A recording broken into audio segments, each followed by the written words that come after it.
I love you.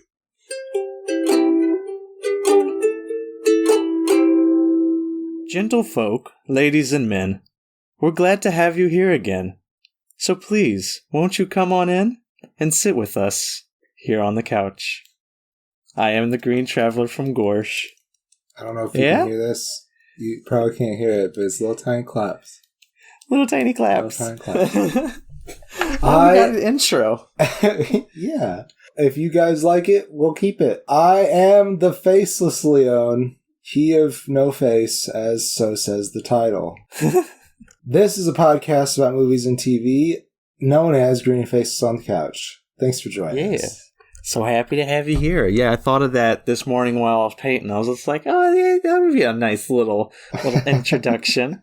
I was real pleased with it. Yeah. So simple, so calm, so fresh, so dozer. Welcome.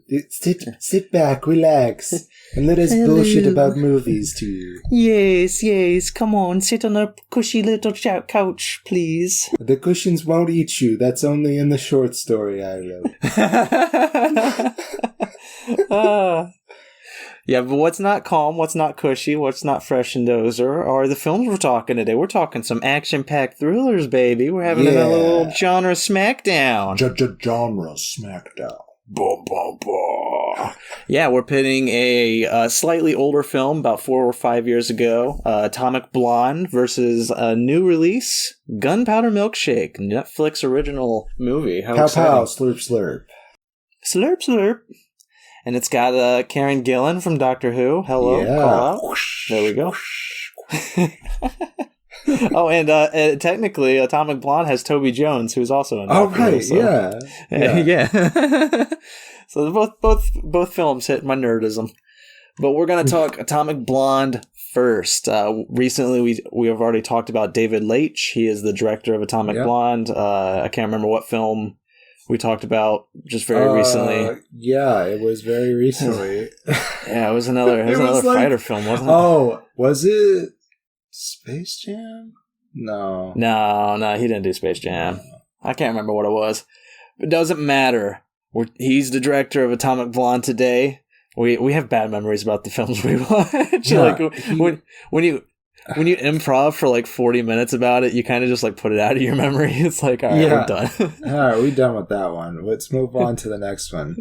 Yeah, locking it up in the crate, and I'll have to look back at it later and be like, oh, we reviewed that film? Oh my God. Oh man, that also just seems like so long ago, whatever it was, because I did a tech week for a show. I'm back at my day job, which, income, yay. Yeah. I was just working on stuff like this all day, which was pretty great, but also, unsustainable until something happens. And if you guys want to help us make something happen, you can come on down to patreon.com/greenfaceless and check out the stuff there. And once a month, we do an episode that you guys suggest for us. So it's the potato pick. It's great. It's awesome. Hell yeah. And yeah, if you help us out, if we are able to make this into a sustainable project, just think of the increase in quality and everything that we can bring to you if we're working on this full time. Like, it'd be so much fun. It sure would. And we have a lot of ideas. We have a lot of ideas we can flesh out on. More ideas than there is time in this, this sad little life. You human lives, they're so short and sad. Yeah, and we just don't know how long I'm gonna last. I mean, it's made it 30 years so far, but yeah, you're holding up pretty well. The polymer is a gloopy. good. I mean, it's a little gloopy in the middle section. I'm not sure what's going on there. I don't exercise, but I really didn't know if I needed to. So. Yeah, you should just be able to stretch it out. I mean, like you'd be able to stretch out. I mean, I can suck it in and form it into 6-pack abs, but then when I relax, it gloops. Yeah, it just ploops back out. Yeah. Oh well, Gorshin bodies are just droopy in the middle, no matter what we do. We only got like muscles in the arms and the legs. It's kind of a weird thing. Yeah, like just the forearms and the calves. It's really strange. It's really strange. It's good for holding cigarettes. That's about it. Yeah. Got amazing pinchers. So Atomic Blonde. Yeah. Yeah, back to that. It's written by Kurt Johnstad. He is the writer of the 300 movie and the sequel, I believe, Rise of Empire or whatever it's called. Yeah. And the whole movie, Atomic Blonde, it's based on a graphic novel called The Coldest City by Anthony Johnston. So, I'm interested in reading that. Yeah. I think I would kind of hope that it grabs my attention a little bit better than Atomic Blonde. That's kind of a preview of what I'm going to say about the film. There's some really great stuff, though, I would say. It has some very fun action scenes, and it's a really well thought out film. There's a lot of good ideas in it. The problem it has, and the reason why I think the book would be more interesting for me, is it's a spy film. And we all know that once a spy film starts, the Green Traveler's brain shuts off, and I don't know how to control it. It just happens. It's like once it starts up and I hear, and I even see like a spy trope, my brain's like, oh, this is a spy movie, isn't it? And then it just starts wandering from there, and I'm not able to pay attention. But there's enough like good neon lighting and good cinematography stuff here that I'm still drawn in by the style. Yeah, there's some great style in this movie. So I got to give it up to the director and cinematographer for that, because the action scenes, some of them are just amazing. Yeah. Charlize Theron, she plays the Atomic Blonde, Lorraine.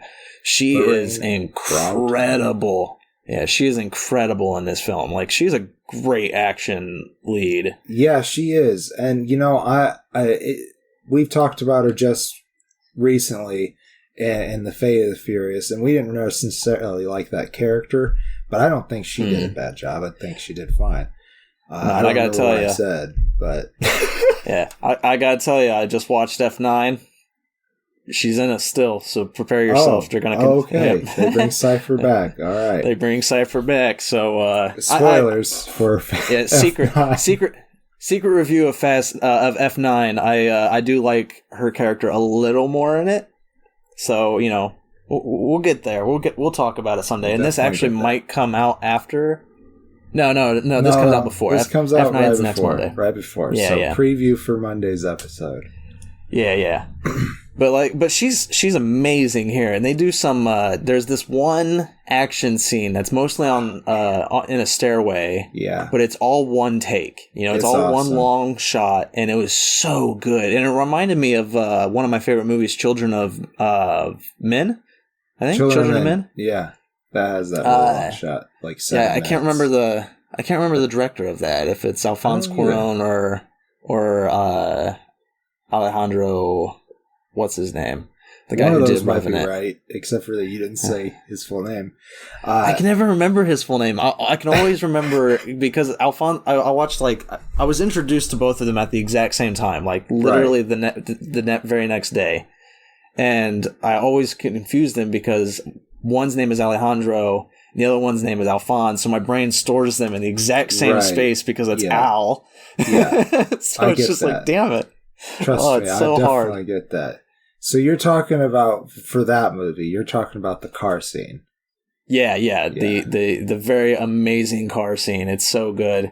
And it's a very gritty film too, like Children of Men is. And Atomic Blonde has that grittiness. It's a very almost muted blue coloring throughout the whole thing, except there's a lot of hot pink neon signs and shit like that, Very stylistic, but that fight scene on the stairway is so brutal and so gritty and bombastic. I fucking love it. It was a great scene. And this story is also told in a non-sequential order. Yeah. And so you start off with seeing her as a result of this fight. That's I don't think that's really a spoiler, because I think that they set up that she's telling the story of what happened pretty quickly. Exactly, it's in medias res. In medias res, yes, of course. But it doesn't do it in a way that seems, I don't know, because it's not like an original setup or anything, but they don't do it in a way that feels, I don't know what the cheesy. Word is. Cheap, maybe. Yeah. Because the story is that she's reporting what happened to her superiors. It's very similar to The Usual Suspects. Yeah. Where you have Kevin Spacey telling the story to the cop or somebody, after everything is said and done. So you get the whole story from our narrator's point of view, right? And you're left, I feel like with Usual Suspects, you have more of an unreliable narrator than here. I feel like Charlize Theron, I feel like what we're seeing is actually what happened. So it's like she does feel a little more reliable, even though she is a lying ass spy. But but I don't know. It's a very, the story that's going on, and I honestly don't really remember what they're going after, what they're trying to get. I mean, it's Cold War Germany, right? Like it's they're in Berlin. Does it take most of the place in Berlin? So should I set up the historical? Yeah. Go ahead. Real quickly.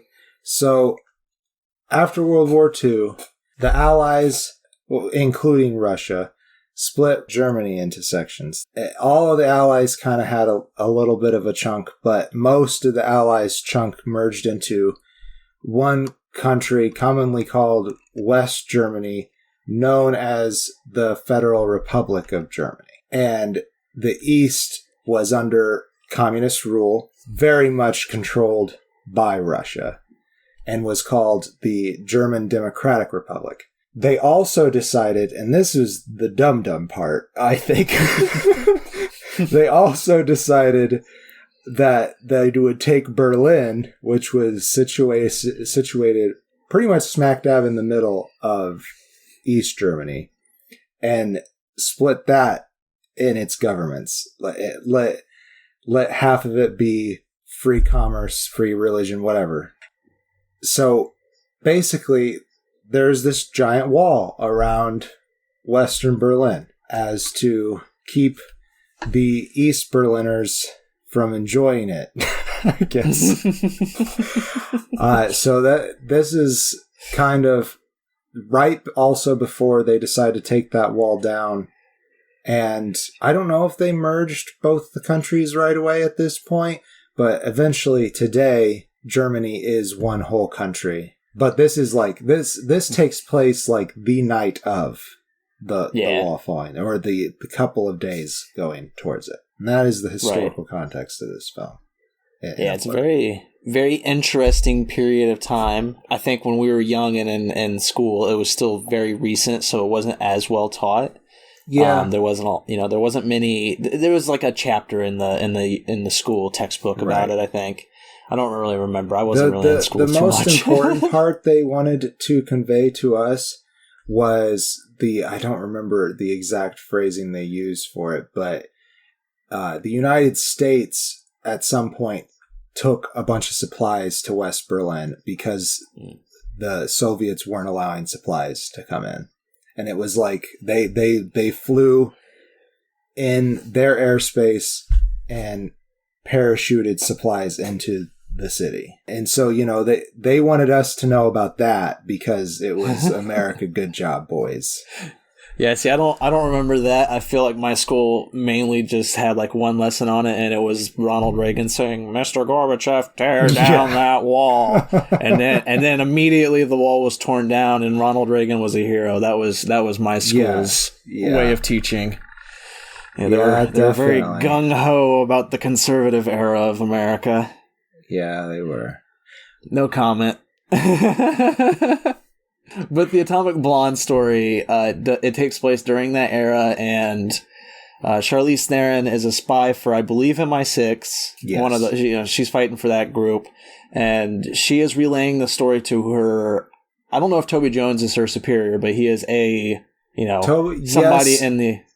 I don't know that is her specific handler or not.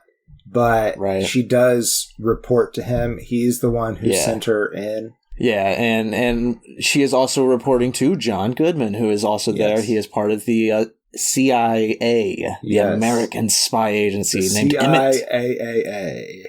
And in her report, she mentions another spy that she was, working parallel with, a CIA agent named David, played by James McAvoy. Yeah, and in her meeting, she, the whole movie starts off with her romantic partner or romantic interest who is also a spy, being shot in the head and killed, spy fashion. Right. And that's kind of what spurs her into the action. Like she is, sent on this mission not because of that, but that is also why she's doing it. It's kind of her another part of her motivation.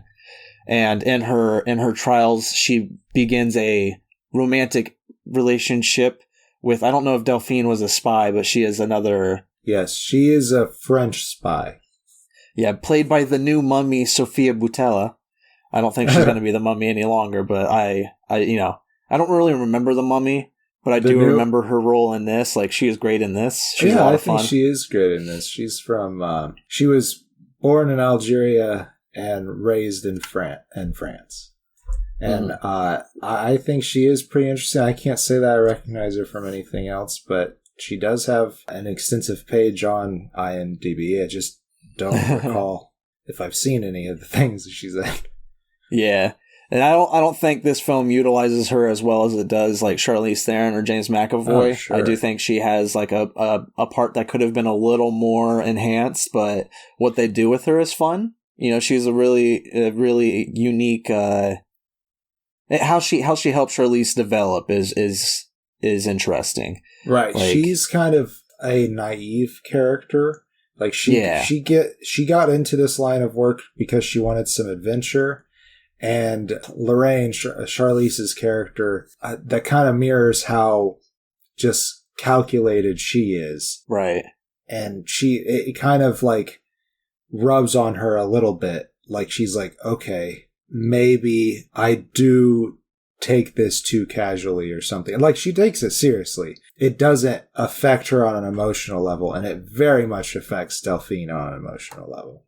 Right, and Delphine is also very, as you said, she's very excited still. She still sees it as kind of an adventure, whereas Charlize is like beaten up by the spy world. Like she is just tired, and like you could see it. She is worn down. She's just ready to be done with this job. She is. That is kind of what the whole thing is, really. Yeah. Her body language is just great, and then of course there's a very fun and exciting third act. I don't want to say twist, but spy shit. Like it's very convoluted. It's so convoluted. And I don't mind it. Like it's a spy movie I'm still able to watch and enjoy. Right. But like it's not, I don't know, it aside from the very awesome action scenes, and this film has some very awesome action scenes. Sure aside from that, I'm just not really like I don't really remember this movie too much, like right. I like it, but I just don't. I mean, are you ready for? Yeah, sure. Yeah, because like I really do like this film, and I would give it 2.5 stars on a normal day. That's my official rating is 2.5 stars.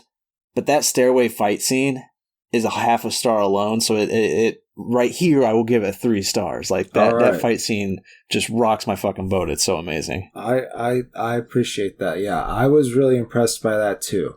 I will say there was a good little chunk in the middle that I stopped paying attention.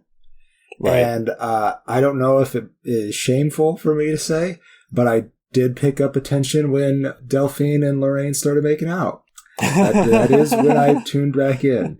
And I was like, oh, okay. So they finally are actually bringing this character back in. And I was like, no, you started paying attention because you're perv. Bad boy. Yep.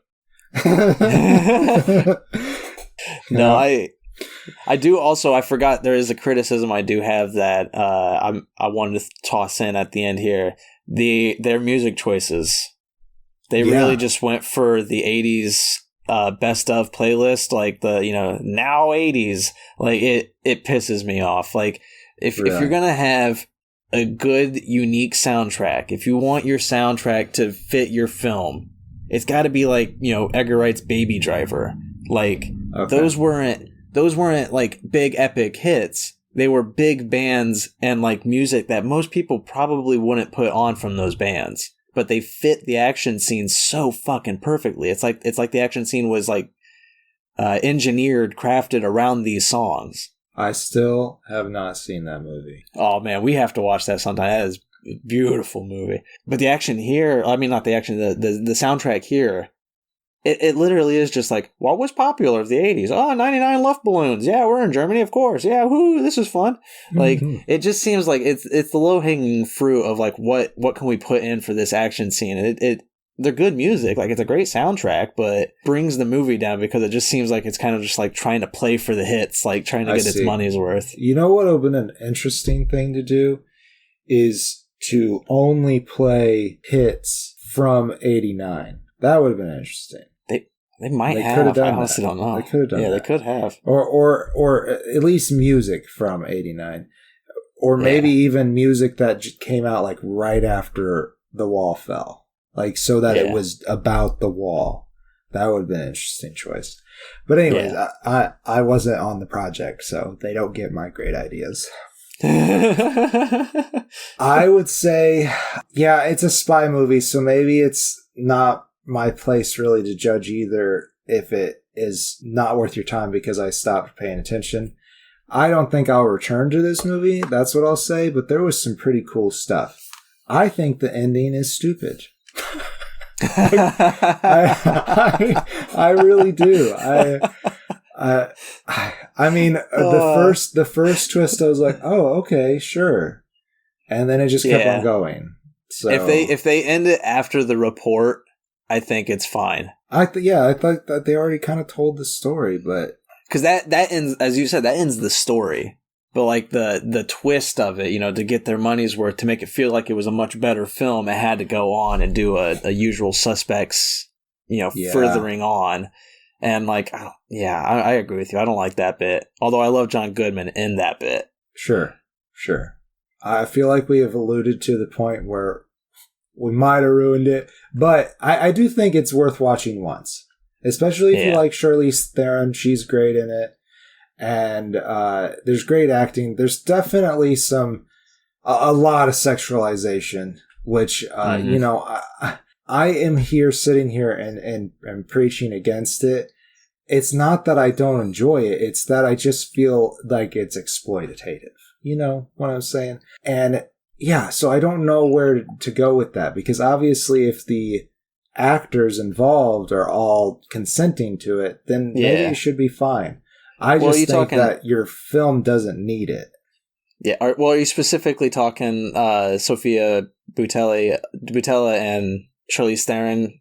Not necessarily together. Not necessarily them together, because I didn't think that the sex scene was unnecessary. I thought it worked for the movie.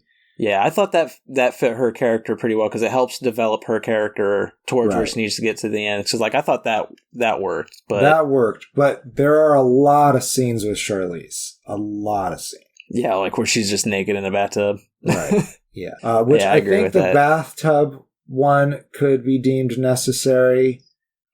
Maybe not all the angles that they used, but like the ice cube bathtub, and then her taking the ice cubes and making a drink with it. That's classic. But just listening to wires in her like underwear, like listening to all that. Yeah, I remember now. Yeah, all that stuff I kind of just like chop out and forget, honestly, because it's like nothing happens during those scenes, but it's just her listening to tapes. Yeah, so I always forget those scenes. But yeah, you're right. But if you like John Wick, like I would say this is I haven't seen that either, so yeah. It's man. Yeah, you need to watch more action films. I know. It's not my go-to. I usually before this stuck around sci-fi fantasy and would dip into drama every once in a while. Yeah. But what'd you think of Gunpowder Milkshake? Another action film. Well, real quick, I will just give my stamp of competence onto Atomic Blonde. But yes, I think that we should move forward. But first, I need to take a poop. Okay.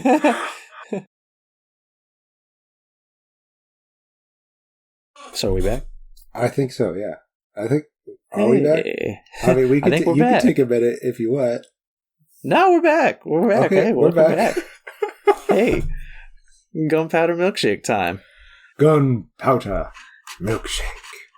It's on Netflix, y'all. Just go on out there and check it out. Directed by Navet Papuchado. I looked into his filmography. I don't think I've seen anything else by him. I would watch other things. I would too. Yeah, it's written by Navet. Yeah, I'm gonna mess up the other writer's name too, so I'm apologizing up front. Ehud Lavsky, written with Navet Papuchado and Ehud Lavsky. So great job, both of you. I really fucking enjoyed Gunpowder Milkshake. New release. Yeah. With Karen Gillan from Doctor Who, from the Marvel Cinematic Universe. She plays Nebula. Yep. Okay, Nebula. I was working on that name when I was coming with it. I was like, what the fuck's her name? I think it's Nebula. Yeah, she's the blue android lady. Love her. She is an amazing actress, and I'm so happy to see her, growing in the acting world. Oh man, so good. Amazing. Now, if we can get the reverse, if Doctor Who gave somebody to Marvel Cinematic Universe, if Marvel Cinematic Universe can give Doctor Who Letitia Wright, if I can get that dream, that'd be amazing. I just want to see her as the Doctor. I think she'd be a great choice still. And the role's up for grabs, and I would love to see it go to her, but I'm pretty sure Black Panther has her locked away really tight and nice and sweet. Though, I am excited to see what they do with that. Yeah. Little sneak peek at what if they are doing a lot with the Black Panther stuff in that. Yeah. It's obviously, if you don't know the concept, what if it's like little alternate tales of the MCU. And was the new episode? Yeah, the new episode was what if Killmonger saved Tony Stark. Ooh, interesting. Yes. So how exciting. Yeah, I haven't, I don't know, I've been finding the what if stories. We're not here for what if. We'll talk that later. Yeah, secret review. That will be a review future. Closing it down. But with Atomic Blonde, Karen Gillan plays Sam, a young, she's a hitman, or hitwoman. Yes. She's a killer, an assassin. For the firm. Who has, I don't think he's the head of the firm, but he is a big man in the firm, played by Paul Giamatti. I love Paul Giamatti, man. Just Nathan. I think we only get Nathan for his name. Oh, he's so fun. He's just another one of my favorite actors, so it's fun to see him in this role. This movie was so much more comical than I thought it was going to be. Yeah, and I didn't know anything going in. I watched the trailer. See, I didn't. This was one of those I went in blind, and I was so happy I did. Because it's like, at first, it kind of starts off, you have a younger version of Sam. I don't remember who plays young Sam. But you keep on talking, I'll look. Yeah, she is in a diner. Her mom shows up. Her mom's played by Lena Headey, amazing, named Scarlett, the character is. And you find out that Lena Headey is an assassin for the firm. She's chased out because I think she murdered the wrong person or whatever.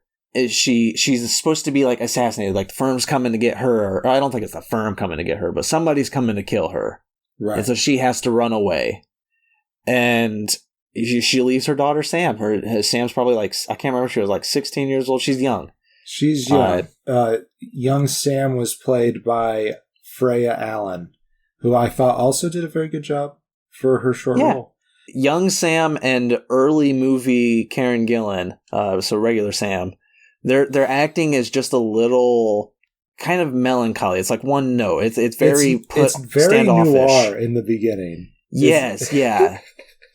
And I loved it. Like, it drew me in, but like Definitely. It took me a while. It took me a while to be drawn in. Like, it took me about 15 to 20 minutes because of the acting, because I was just like, I don't know if they're doing muted acting on purpose or if it's supposed to be. And then I started to recognize the style design of the set designs and the camera itself. I started to be like, oh, this is supposed to be noir. Like, I'm getting it now. Mm-hmm. And it just took me a while to put on that filmographer's brain to think about it in that light.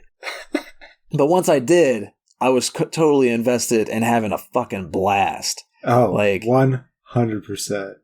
Yeah, the action is brutal. There is a lot of and it's very staged. Like, there's so many scenes where you can where like you'll have the camera just like tracking along, with the action. It's like a nice long shot, but you can see that somebody clearly has a good hit on Karen Gillan, but waits because it's not choreographed. Right. So it's just like he waits until she turns around and then he tries to hit, and it's just like, okay, you can see the staged choreography at times, but it does not at all detract from how fun the action is. It's so good.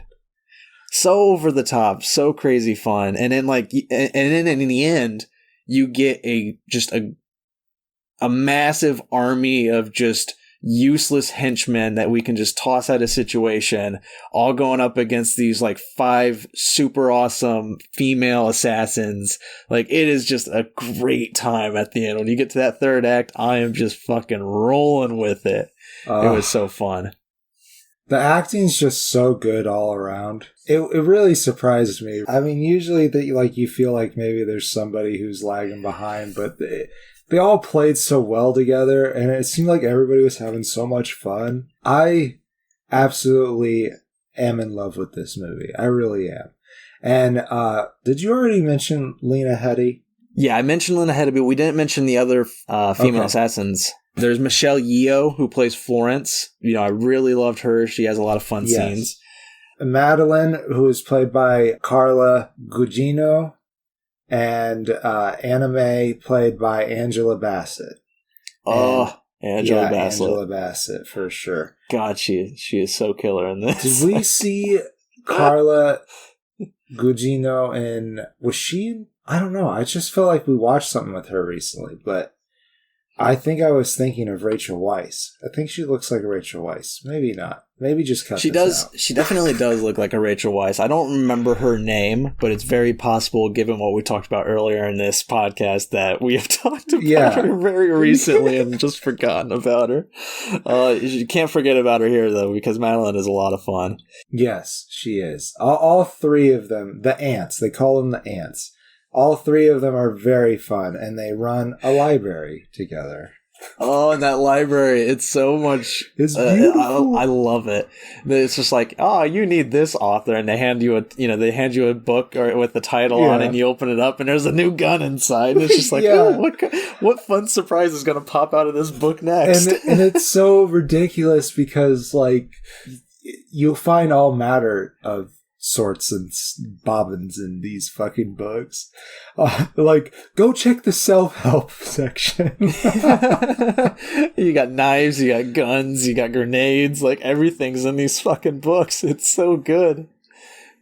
And they have everything set up that it is the perfect, if we're gonna fight them on our turf kind of a situation. And that whole, I think it's the last 45 minutes takes place in that library, it feels like. It might not be. It might be a 15-minute action scene. It's a good portion of the movies in the library.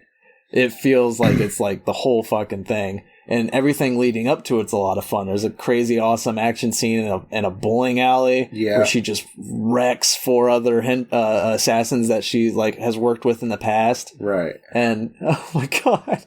Those poor guys. They come back later. They have another action scene where they're just fucking wrecked on laughing gas. Because they got this dentist named Dr. Ricky, and played by Michael Smiley. That's right. Though he's secretly an underground doctor. He'll patch people up and stuff, and he uses the laughing gas as a sedative for them.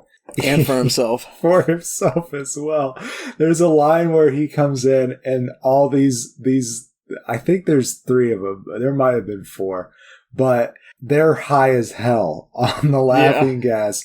And he comes up to them, snatches the mask, and he's like, "This is for medicinal purposes only." Before he shuts it off. Oh man! Just everything about this movie, just the humor surprised me so much, man. Yeah, I was not expecting it at all. And Karen Gillan, surprisingly, even though she is very, I don't know if she even smiles throughout this whole film. Yeah, her character is very stoic. Yeah, very, very just calm. Well, not calm, but just there's no happiness in her, and yet she delivers some great fucking humor with how she so good. And they throw so many surprising things at her character that she always has to find like a new and like genius way around another obstacle. And it's, oh man, watching her work is just, it's a lot of fun. There's some crazy things she has to do to survive in this movie. Oh yeah. The main story is, I don't want to give away how she gets to this moment, but she becomes basically the caretaker of this young girl named Emily. I think it's Emily that she's trying to protect. Played by Chloe Coleman. Yeah. Very great too. Very like she's good. Yeah, and she's a young actor. Like again, if you're gonna pull off good acting from a young actor, you got a good director. So great job, Navat Papashada. She's 8 3/4. Yeah. Sure she is. Yeah, I don't know how old Chloe is, but Emily is. I'm pretty sure Chloe Coleman, I feel like she's in her like teens easily. Well, yeah, also they probably filmed this a couple years ago, I'd imagine. Yeah. She does a great job, and she has a lot of good moments with everybody. You know, morally gray area after a while why she's still involved in every situation, but it's fine. Oh, yeah. She's caught up in a bunch of assassins and hitmen. She's in the middle of a battle she should not be in, but I do like how she kind of reins Sam back, though. Yeah, because Sam is vicious to say the least. She never does anything that she hasn't been told to do or isn't doing to defend herself. Right. She does have a certain code. Like she does go outside of that if in extraneous circumstances, and that's what gets her into trouble in this particular film. But, you know, she brings Emily to the ants, and it's just all so good. And they take such good care of Emily while also kicking some ass. Kicking major ass. So good. And I really don't know what else to say about it. I mean, I really want to talk a lot more about it, but I want people to just go watch it. And yeah, exactly. It's one of those films where, you know, you have so many crazy, awesome action sets, just like Atomic Blonde, and it's another John Wick. I don't want to say derivative because this feels like a very original film, but it is a John Wick styled kind of story where you have all these henchmen fighting each other, but this is far funnier than John Wick. There's not a lot of there's humor in John Wick, but that's not the point of watching a John Wick film. Here, the humor just kind of slaps you and goes with the action, and it's just like I'm having so much fun. I'm laughing my ass off. Yeah, I'm with you. I don't want to talk too much. I do want to I do want to call attention to the villain, played I guess, played by Ralph Fiennes. Yes, he does a great job. Yeah, Ralph Ineson. As always. Yeah, we talked about him recently in The Green Knight, which currently is still my favorite movie of the year. But man, Gunpowder Milkshake is making me question my top 5. Like it's close, man. It's close. It's so good. It was so good. I would probably rank it pretty close to Green Knight because I did love that movie, but I was not super satisfied with the ending. That's fair. This I felt was all just super well packaged, but I do like and appreciate the effort that has to go into an artsy film like The Green Knight. So, not that this didn't take equal amount of effort setting up all those choreographed scenes and landing not that it's the also artsy as fuck. Yeah, and artsy as fuck. Yeah. Yeah, it's easily. I give it 3.5 stars because again, we don't want to talk too much because it's one of those films we definitely recommend you go out and watch, especially if you already have Netflix and you're not doing anything. Right. Like. It's I think a 2-hour movie. Like it's not that long. It's maybe an hour and 50 minutes even. An hour and 54 minutes if I remember correctly. Go. Nice. It's right in the middle. And it's an easy, fun, and hilarious breeze. Like you're just gonna have a very fun time. And like and it's got it's kind of got like its own little hilarious feminist message too. So it's it's just not to demean the message, because it has have a pretty strong feminist message, but it is Also hilarious. Yeah. How they poke fun at it is just great.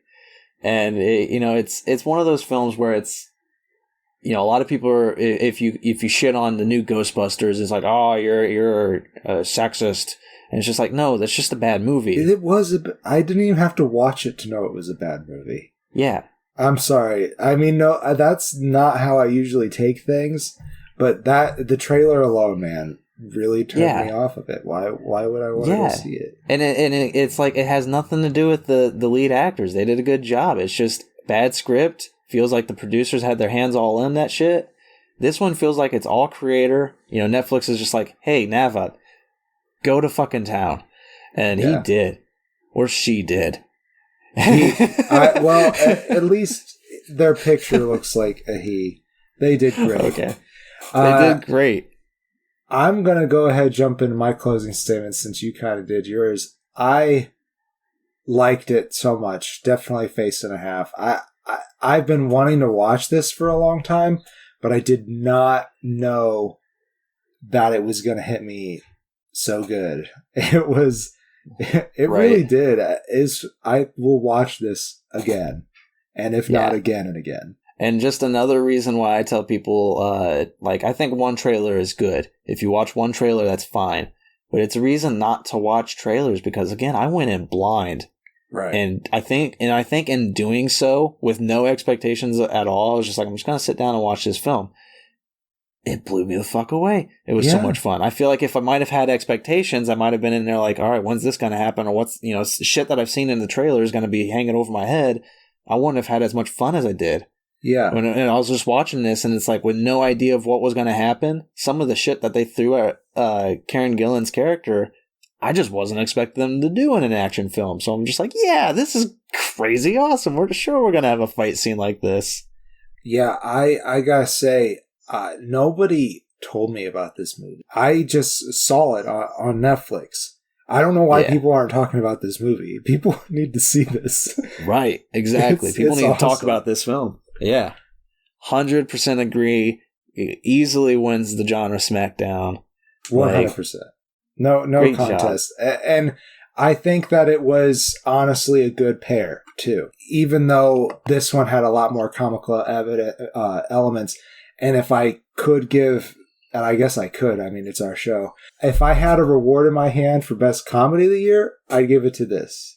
Award in my hand for the best action of the year, I'll have to hold back because there's still a couple of Marvel things.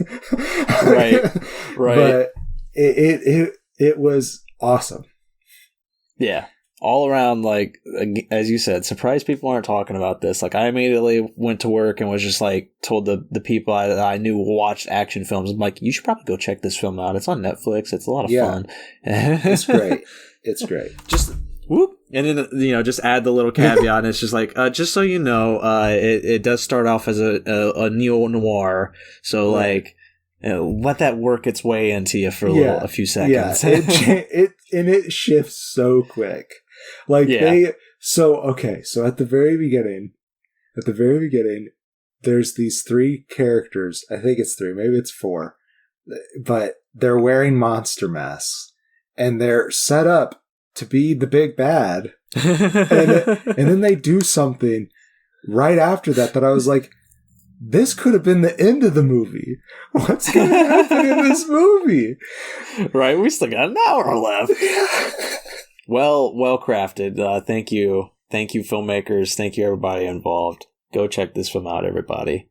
And I think that's it's been our show. That's been us here on the couch. I am the Green Traveler from Gorsh. And I am the Faceless Leon. Safe travels. And good night. Mm-hmm. Mm-hmm. Ha ha ha ha. Green and Faceless on the Couch is a proud production of FictionWorks 19.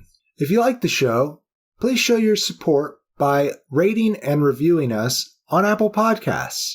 Like, follow, subscribe, wherever you might listen. We also now have a Patreon account. If you feel so inclined to support us in a financial manner, please become a patron by visiting patreon.com/greenandfaceless. You can also find more information about us on our Facebook account or on the FictionWorks19 Instagram account.